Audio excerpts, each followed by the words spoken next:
Policy कैसे मालूम हो।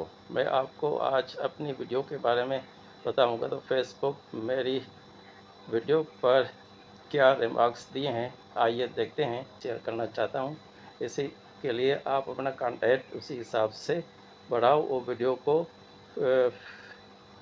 फेसबुक की पॉलिसी के मुताबिक बनाएंगे तो आपकी जल्दी अर्निंग शुरू हो जाएगी। ये हमने आज पोस्ट शेयर की थी फेसबुक पर।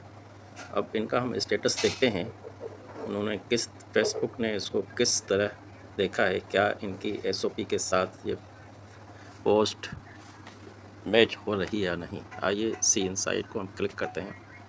जब हमने ये क्लिक किया तो ये हरा वाला राउंड में बता रहा है वो didn't detect any content issue.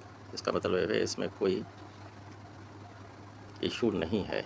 इसके अंदर जाते हैं, क्या लर्न मोर में क्या लिखा है।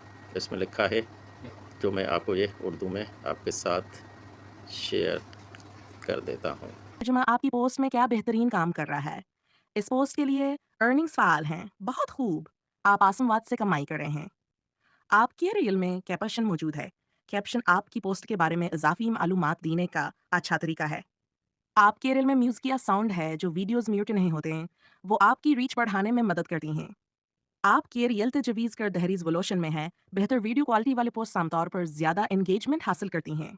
आपके रियल तजवीज़ कर एस्पेक्ट रेशियो में है, बेहतरीन एस्पेक्ट रेशियो इस्तेमाल करने से आपकी पोस्ट ज़्यादा हाथुजा हासिल करती है। आपकी पोस्ट में वीडियो या फोटो शामिल है, आपकी पोस्ट का यह इजाफी मवाद आपकी रीच बढ़ाने में मदद दे सकता है। इस वीडियो को गौर से सुने और दूसरे लोगों तक पहुंचाएं, और इसका अगला स्टेप मैं आपको कुछ देर के बाद बताऊंगा। खुदा हाफिज़।